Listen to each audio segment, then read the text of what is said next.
I'm going to show you what you need to qualify for the 203K renovation loan, and also a couple tricks that allowed me to get approved for a much larger loan amount than I could have done on my own. These things help me live for free and build a ton of equity and wealth in the process. I'm Matt Percaro from the 203K Way, and I help people leverage the 203K renovation loan using strategies just like this one that I'm going to clue you into today.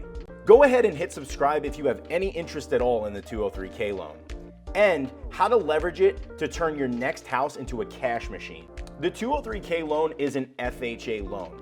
What that means is it follows the same guidelines as a typical FHA loan. If you're not familiar with the FHA loan, it's a government-backed loan program that essentially allows people to get into houses a little easier than some other conventional bank methods. Without getting into the boring details, essentially what it did was allowed people to put a lower down payment on properties so you didn't have to come with 20% out of pocket, and you trade it with something called mortgage insurance. Mortgage insurance is basically the fee you have to pay to be part of the FHA club. What banks do is they make sure that any borrower that takes an FHA loan out is paying a mortgage insurance premium. That gets paid into basically a big bucket. Basically, it's going to be an insurance payment. If any of the banks end up having a borrower that defaults on their loan, they're going to be able to go tap into that bucket, and the government's going to pay back that bank for bringing on a subprime borrower. All right, now enough of the really boring details. How do you get approved for this thing? So the good thing about the FHA is it's pretty much industry lowest standards for getting a home loan. First and foremost, it requires a 580 credit score. Now, that's what the guideline says, but from what I've seen with banks, they're really looking for you to be in the 600s. Now, anybody with a decent credit score can get this loan. And if you happen to be under 6, it won't take you much time to get out of there. If you haven't looked into using a credit repair company or just looking into your credit and seeing your credit report and trying to pay some stuff down, it could be very quick to get that score into a 600 range. This is also more forgiving than your typical conventional loans. Most banks usually look to put in about 700 as a credit score for getting you approved for more of those conventional loan types. The next thing is it's going to require you to have a 3.5% down payment. Now, what's that 3.5%? That 3.5% is based off of what your purchase price of the house will be, plus the estimated renovation costs. So for example, if you're purchasing a property for $50,000 and you have to put $50,000 into it for the renovation, your total loan amount is going to be $100,000. What they would require from you is 3.5% of that, which would be $3,500. You should also forecast that you're going to need probably about another 2 to 3% in closing costs. But what I was able to do is actually get the seller to pay my closing costs at closing. This allowed me to just have to come out with $9,500 out of pocket when I did my first 203K. The next thing you're going to need is a 50% debt to income ratio on the next property that you're about to purchase. Now, what the heck does that mean? I know this thing really confused me, so hopefully I can explain this really easy, and if not, let me know in the comments if I really sucked at this. 50% debt to income ratio basically means that out of your gross pre-tax monthly income, your debts need to equal less than 50% of that every month. So for example, let's say you have a car payment for $200 a month, a student loan payment for $200 a month, and your housing payment is gonna be like $500 a month. That's gonna put you at somewhere at $900 a month. You would need to have at least $2,000 a month of gross income. That's before taxes, gross income, in order to qualify for this mortgage. Your debt to income ratio is ultimately what banks are going to approve you off of. They obviously look at your credit score. The credit score is gonna be more for what your interest rate would be, but when it comes to what you can afford, your debt to income ratio is really what they're looking at. Now, I'm gonna tell you in a second how I was able to basically hack that debt to income ratio using one of the really cool perks about the FHA loan, specifically the 203K. Now, before I get to that, the other thing I want to talk about is looking for stable income. That's what banks are looking for. Now, what the heck is stable income? Now, ultimately, a 203K lender is going to tell you what that is. But generally speaking, having a W-2 job is going to be your best thing for these types of loans. Now, listen, don't get mad at me. I didn't make the rules. I don't really agree with it. But the reality of it is that the bank can only approve you on what you show on your yearly tax returns. If you're telling Uncle Sam that you're only making $5,000 a year, but you actually own a business and you're making a lot more than that, but you're writing off a lot of the expenses like you should, unfortunately, they're still only going to be able to approve to you to what you tell Uncle Sam. Now, that's why W-2s end up being better, because that gets reported and it's easy to see. Always defer to your lender if you're not quite sure, you happen to not have a W-2 job, but you want to see if you would still be able to qualify. Go to your 203K experienced lender and they should be able to help you out and let you know what really you need. Last but not least, you need to occupy this property. Owner-occupied property means you have to have this as your primary residence. This is going to be the property that you move into. Now, I get asked the question all the time, do you actually have to move into the property? How long do you have to move into the property for? Yes, you have to move into the property. Listen, guys, this is a great loan to build early wealth, do a live and flip, or do a house hack type strategy. This isn't a fix and flip loan. This isn't something that you should use as an investor. This is really a great way just to get started in the game and really jumpstart you in the process. The owner occupancy rule is also why you're able to get it for such a low down payment. Only 3.5% down.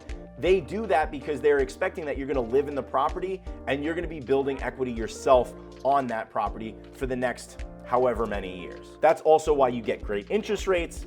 That's also why you can get in for a low credit score. Take advantage of owner-occupied loans in the beginning, help you build some wealth, get some equity, and then you could start deciding what your next steps are. If you want to be an investor, or maybe you just want to invest in your business or something like that. So now, here's the interesting part, and here's how I was able to get approved for quite a bit more than what I was able to get approved with on my own. So when I was looking for fixer-upper properties, I knew I wanted to do a live-in flip. Where I was looking is Long Island, New York. If you're familiar with that area, it is an extremely high cost of living, crazy high taxes, and the market is deathly competitive. So when I started looking, I really couldn't afford anything. At the time, I was like only 25 years old. I made maybe about $50,000 to $60,000 a year, which was pretty good at the time, but not nearly enough to move into pretty much any houses on Long Island. So when I tell you I was looking for the absolute bottom of the barrel, I was looking for places that were pretty much literally falling down. But I had my eyes on the prize, and I knew if I looked hard enough and was patient, I was gonna be able to find something. And that's when it happened. By accident, I found out about this little loophole that they have in the 203K loan and FHA loans. I found a really beat up 2-family property right on the edge of the train tracks, next door to a church, and the front yard was a parking lot.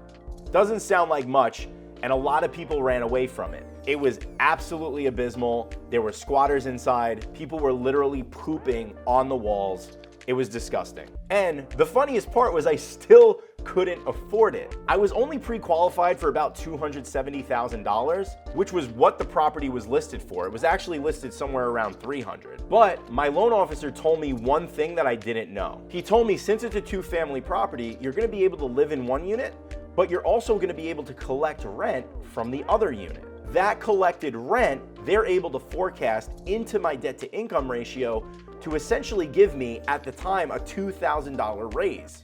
It would be a $2,000 raise per month. New York's a high cost of living, and a 3-bedroom, 1-bath apartment in that area would go for $2,000 a month. So I essentially got a $2,000 a month raise, and that boosted my pre-approval up to about $360,000. Now that was almost a $100,000 loan amount increase just by purchasing a duplex property. Now that gave me room to do the $80,000 full gut renovation that I needed to do.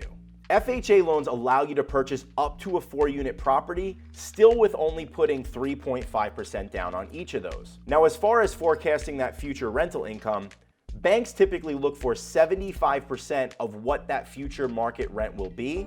And then on 3 to 4 unit properties, they're looking at roughly 50% of that total extra revenue that you're gonna get in from your tenants, and they add that amount to your debt to income ratio. This allows a lot of people to be able to purchase way more expensive properties than they ever could on their own. One of the guys in my program that I worked with actually had a very low income, but was able to buy a quadplex just because he was able to get it pre-approved for so much more with all the other tenants' income involved. Go ahead and tap the like button if you're now starting to see how powerful this loan is, especially if you know how to use it. The 203K loan allows you to get into a fixer-upper property for only 3.5% down with the lowest of requirements. Low down payment, low credit score, low interest rates. And another really cool thing about the 203K is it allows you to get a loan amount up to 110% of what the after appraised value of the property will be after you do the renovations to the property.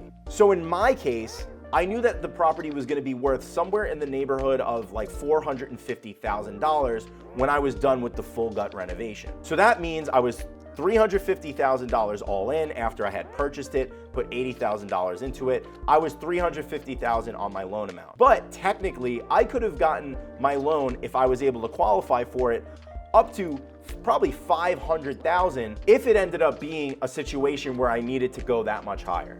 All these things, like being able to get approved for additional income because of your tenants in a multifamily property, being able to build equity instead of lose equity, and only putting 3.5% down, you're quickly seeing why this thing is so powerful and why I was able to take full advantage of it. If you want to learn exactly how I turned my $9,500 3.5% down payment into $130,000 of equity in just 8 months using the 203K renovation loan, check out the link in the description for my free 1-hour masterclass where I really do a deep dive on the exact steps I took and how I found these properties and how I was able to extract so much money from this deal. If you see yourself moving in the direction of a 203K loan or any renovation loan for that matter, go ahead and hit subscribe. I have a lot of other videos that are going to teach you exactly how to leverage this loan and how to make it the best buying decision of your life. Your first or next property can literally be turned into a cash machine if you leverage this loan correctly. Trust me. Go ahead and check out some of my other videos linked here, and I'll see you on the next one.